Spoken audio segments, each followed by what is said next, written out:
Budget নিয়ে যে সকল সংগঠন বিভিন্ন সময় চুলচেরা বিশ্লেষণ করে থাকে, আলহামদুলিল্লাহ আল্লাহর রহমতে তারাও বলেছে যে এই বাজেটটি অনেকটাই জনবান্ধব।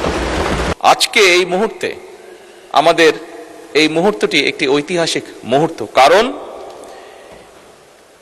ফ্যাসিবাদ মুক্ত বাংলাদেশের মানুষের দ্বারা নির্বাচিত জাতীয় সংসদ বহু বছর পরে সেই সংসদে জনগণের সত্যিকার নির্বাচিত প্রতিনিধিরা আলোচনা করে একটি বাজেট পাশ করেছে।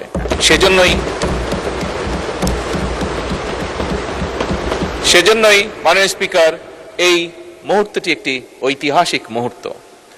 মাননীয় স্পিকার, বাজেট অধিবেশনের যেদিন বাজেট পাশ হয় সেদিন আমার বক্তব্যে আমি বলেছিলাম আমাদের উদ্দেশ্য, সরকারের উদ্দেশ্য এবং সরকারের লক্ষ্য ছিল এমন একটি বাজেট উপস্থাপন করা, এমন একটি বাজেট তৈরি করা যেটিকে আমরা বলতে পারি জনগণের জন্য জীবন বান্ধব বাজেট।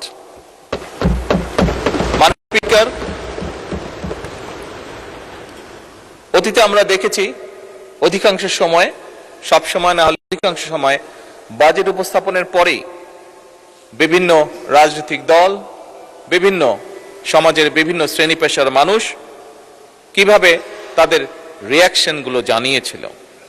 বাট এই বছর আমরা বাজেট উপস্থাপনের পরে বাজেট নিয়ে যে সকল সংগঠন বিভিন্ন সময় চুলচেরা বিশ্লেষণ করে থাকে, আলহামদুলিল্লাহ আল্লাহর রহমতে তারাও বলেছে যে এই বাজেটটি অনেকটাই জনবান্ধব। এই বাজেটকে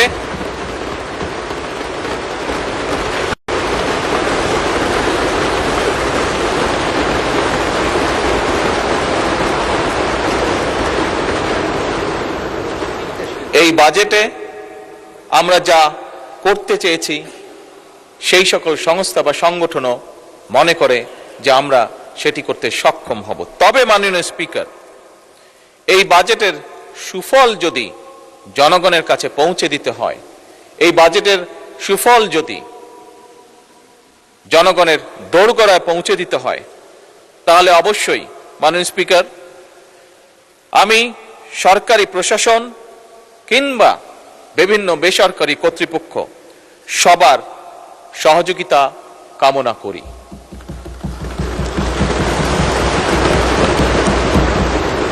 মাননীয় স্পিকার, আমি এই সংসদের সকল সংসদ সদস্য এবং দেশের গণতান্ত্রিককামী জনগণকে আন্তরিকভাবে ধন্যবাদ জানাতে চাই, কারণ জনগণের কাঙ্ক্ষিত এই সংসদ প্রত্যেক সংসদ সদস্যের প্রচেষ্টায় জনগণের সংসদ হয়ে উঠেছে।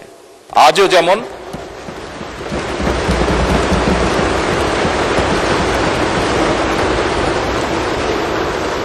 যেমন মাননীয় স্পিকার, একটি বিল উপস্থাপনকে কেন্দ্র করে আমাদের মধ্যে হয়তো দ্বিমত আছে, কিন্তু সংসদের উভয় পার্শ্ব প্রাণবন্ত আলোচনা করেছে এবং প্রাণবন্ত আলোচনা করার মাধ্যমে প্রত্যেক যারা আলোচনা অংশগ্রহণ করেছেন, এমনকি মাননীয় বিরোধী দলীয় নেতাও সেই আলোচনায় সংক্ষিপ্তভাবে অংশগ্রহণ করেছেন।